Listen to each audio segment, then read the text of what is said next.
Hello ladies and gentlemen, my name is Mengs, and I welcome you guys to another Fire Emblem 16 news video. Oh my god, it just won't stop. Please let me sleep already. So you may notice that this video might look slightly different to what my other news videos look like, and this is because I've outsourced this one to my designer Zion, because I just don't have enough hours in the day to get all these news out, and he offered to actually edit the video, so it's gonna be fun to see what he does with it. I'm just recording the face cam and the voice lines, and I'll let him do the entire video. So knowing him, he'll probably edit in something funny right here. Alright, so as always, there's going to be an article out on Serenus Forest that I'll be linking to. Go click it in the video description and read it if you want. I'm actually going to be offering somewhat of a TLDR in this video because there are so many tiny little details. I'm not going to go over every single one of them. I'm just going to give you guys the bigger picture. So let's get started. So we've gotten a lot more information about the calendar, so that's the first topic we're going to talk about today. So we know now that you'll start the game itself on the 4th month of the year. You won't be starting in January, as easy as that would be. So by the 6th month, that means that 2 months will have passed in the game, and there will be 2 chapters. Now at the end of each month, there's going to be a mandatory battle. I don't know if this is going to stay consistent or if there will be like surprise events happening. Seems a little bit stale that everything major that happens in the game like happens on a month-by-month basis. What if the villains wants to attack the Garmak Monastery halfway through the year? Are they going to like wait until the end of the month to do so? This seems sort of like a really weird system. Now, one thing that we have sort of gotten confirmed, but it's still a little bit up for speculation, is that you won't be going through every single day of the week. There won't be like, okay, now there's Monday, then there's Tuesday, then there's Wednesday. Like, you're not going to go through every single day. Like, there's not going to be like 32 days in between each battle. Instead, it seems like you'll only be going into days where there are specific events happening. So there's like 3 events happening during a week. You will be doing 3 days of playing. It's still a little bit unclear, but that's how I'm interpreting it right here. Now, during weekends, you can decide either to rest yourself up to regain your gauge, or you can take additional courses to level up and gain abilities. You will also be able to complete side quests. We'll talk a little bit more about that later. And also, it seems like we'll also be getting paralogs. Now, we don't really know what the paralogs are yet, but considering what they've been in earlier games, it sounds like there might be side battles to be done here. Next up, we got some more information regarding Strolling. So here's the big one, and one thing that I was very curious about. Walking about the monastery doesn't cost energy, so you can explore as much as you want in real time and your gauge won't be going down. Instead, whenever you decide to do an activity, you'll pay 1 gauge point. This is very similar to the Dragon Vein points from Fates. So you go over to someone, you complete a quest, that will cost you 1 point. Now, it seems like you start with 1 stroll gauge and you get more as the time progresses. I'm not sure if this is something that increases naturally or if you have to do certain quests to level it up, but to give you guys a little bit of an impression of how much gauge you'll have, by month 8 it seems like you can have up to 3 gauge, which means that you can perform 3 activities each week. So it seems like as time goes on, you'll get more and more activities to do. I imagine that during the first few months, there will be very limited things you can do. Now, at the beginning of the game, there will be very few areas you can head to, but as the game progresses, more and more areas will open up. It seems like so far we've seen screenshots of there being 3 floors available in the Garmak Monastery, but the author of the article that I'm reading suggests that there probably will be a basement level as well. Could be even more for all we know, but so far 3 levels of the monastery is what we have been confirmed.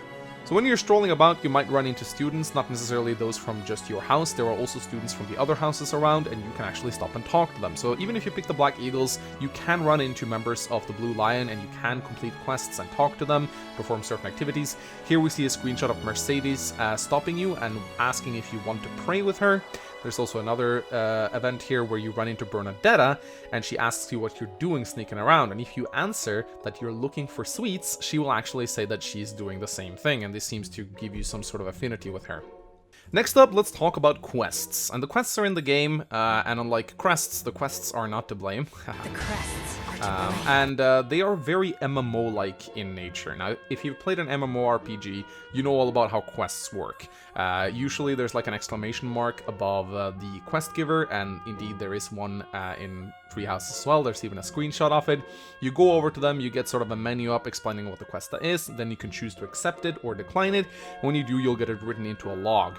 Now, quests were in Echoes as well, but they were very hard to keep track of. They weren't really noted down anywhere, you just sort of had to keep track of them yourself, whereas here you'll get a nice little quest log, similar to an MMO. Also, it seems like there's an owl on top of the quest window, which may be sort of a Fae reference. That sure seems to be what it is, so that's kind of cute. So the quest that we have right now available on this screenshot is called Helping the Chef, which is a cooking quest, Building a Choir, which is a song quest, Let's Go Fishing, which is a fishing quest, we'll talk more about fishing later, Let's Go Grow Crops, which is a farming quest, and Invitation to Lunch, which is a dining quest. And then you have a quest called Disturbing the Rumor, which has no icons, we don't know what that is. It also seems to indicate that new weapons are in stock at the armory, as well as new supplies in the vendor. So the cooking quests are all about gathering ingredients that you can use for your cooking, and it also increases something called Renown. Now Renown is a stat that you gained in Awakening that would go up when you perform certain tasks, which will reward you with certain items. So it seems like Renown will be making its return in 3 houses. Some quests even seem to involve clearing a battle and can even reward special items or battalions.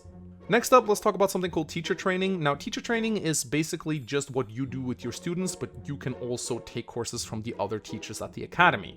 So it seems like Byleth grows a lot faster than the students. To give you a comparison, Byleth gains 20 experience points plus 10 if they have a strength in the stat, compared to students 4.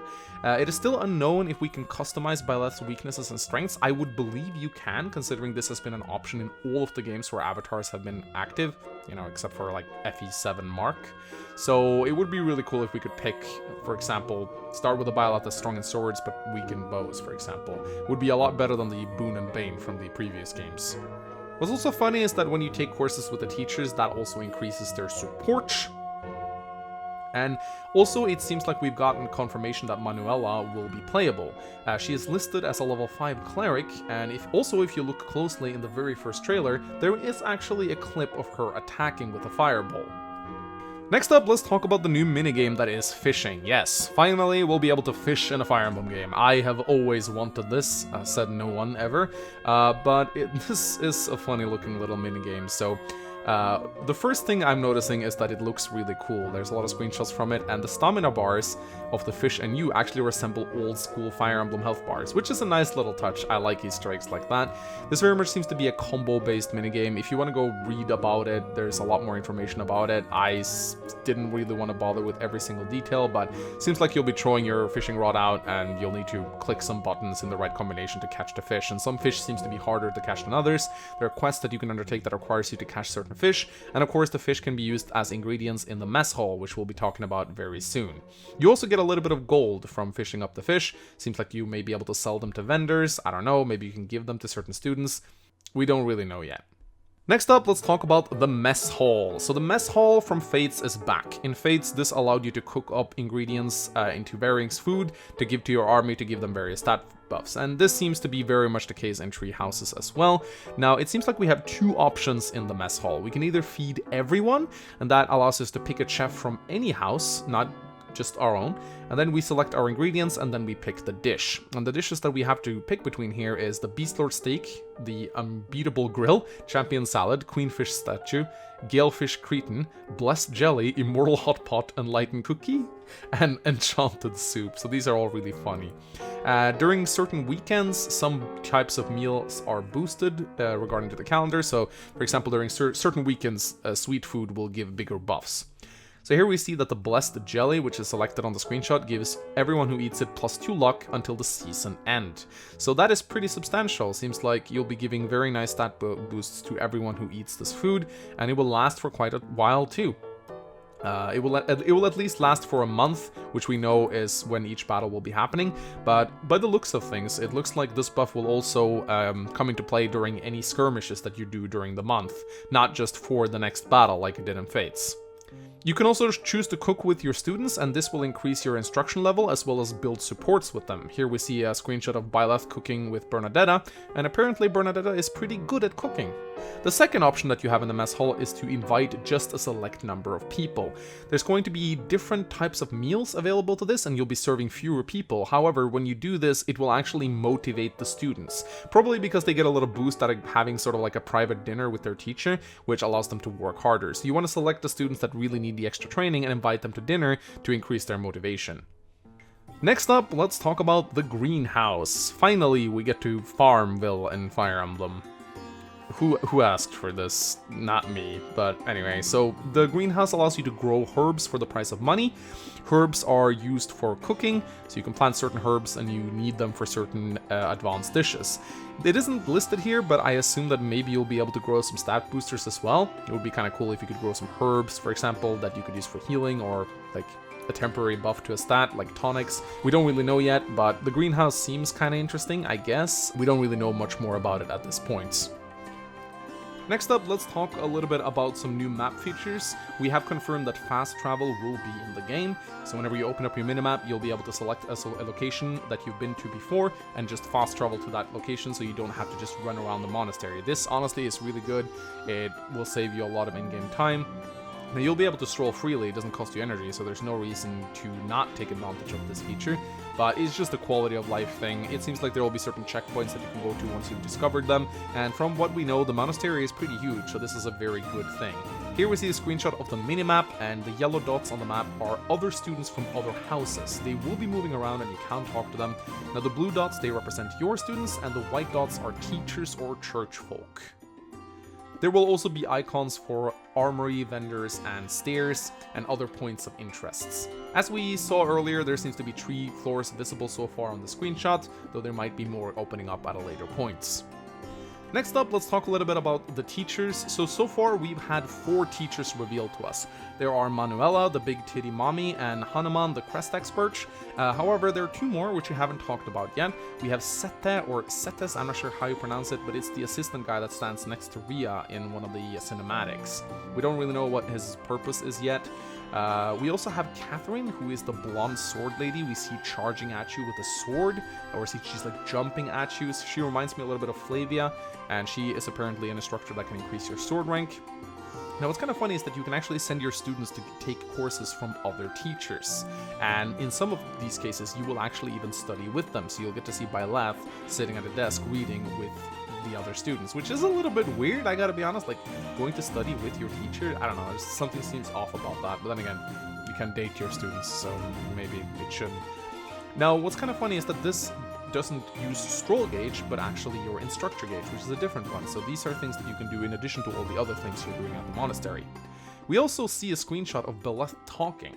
Now, in most of the cutscenes that we see Byleth in, he or she simply responds with a ... because they are a silent protagonist. However, in this case we actually see Byleth saying something, which indicates that Byleth might not always be a mute protagonist. They do seem to have certain voice lines.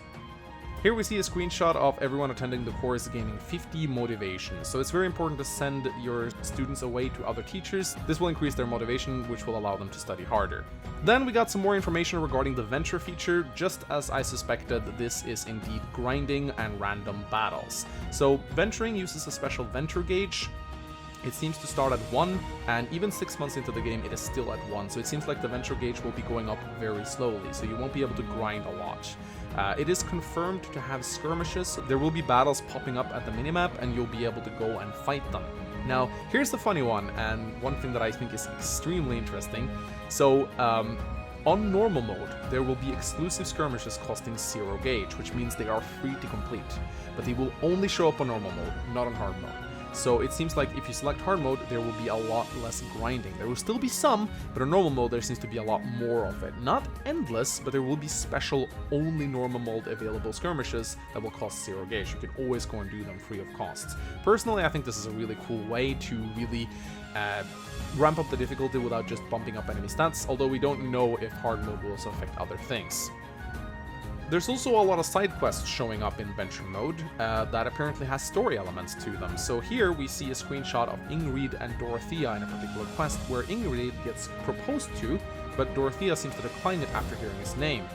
There's also another quest which involves slaying terrors. Raphael apparently lost his parents to terrors and wants to help out. There's some dialogue with him talking here. And speaking of terrors, we have gotten confirmed that monsters will be in this game. Terrors is of course what we call them in Echoes, and as we all know, terrors took place both in Guidance, Secret Stones, and Echoes. So yeah, we'll be getting zombies back again, which is pretty fucking cool. There is an expiration date on these ventures, so if you don't clear them quickly, they will vanish. This makes sense. Skirmishes shouldn't just stay in place. The monsters will eventually go elsewhere. So you definitely want to make sure that you catch them before they expire, but you may not have enough venture gauge to go and clear all of them, so you'll need to pick your skirmishes wisely. Now, as a reward for these side quest ventures, you may get battalions as well as special items for the companions that join in on you. So, very interesting feature right here. It seems like there definitely will be some story to the side quests. It won't just be like go clear random battles. It seems like in certain side quests, certain characters from the house or certain characters from the monastery will travel with you. Whether or not you might get to do side quests with characters that are not part of your house, it remains to be seen, but I would say it's a pretty strong possibility. Next up, let's talk about the resting feature. We now know what it does, so you can rest during weekends to recover gauge points. So rather than taking courses and perform quests, resting gives you your gauge back, but consumes the entire weekend. You can also send students on vacations, which will increase their motivation, rather than sending them away to do chores. So if you have some students that are really lazy and don't really want to do anything, you can just send them away for the weekend. They'll come back refreshed and they'll be able to take on more work. However, the students you have with a lot of motivation to them, you might just want to put them to work so that they can actually expend some of their energy. So yeah, you really got to cater to your students' needs, which is really funny. Finally, we gotten some new personal skills released. We'll start off with Ferdinand. His personal skill is called Confidence, and he gets hit rate and avoid plus 15 when the user's hit points is full. This is very much similar to Tsubaki's skill from Fate's Perfectionist, which is pretty much identical. Then we have Bernadetta's personal skill, which is called Paranoia. If her hit points isn't full, she gets 5 extra damage. So this is kind of funny. You kind of actually want to have her move around injured. It would also be kind of funny if she levels up hit points and thus will not be at full health, but she'll be missing 1 health. She would actually be really good after that, because she could walk around still pretty much on full health, but still gain her attack bonus, which is a pretty funny skill. But it's kind of sad that you have to kind of leave a paranoid person in danger for them to behave better in combat. This is a bit cruel, honestly, if I may say so myself. Next up is Mercedes. We knew this one already, but her personal skill is called Live to Serve. When healing with white magic, users restores the same amount of HP. If Live to Serve is not going to be available in any other skill form, this is a really good personal skill, because Live to Serve is just amazing, really. Then we have Ashe, and Ashe is one of the few characters we've seen so far with no crest associated with them. This is because Ashe was adopted by a noble rather than birthed by one. Ashe's personal skill is called Wisdom to Live.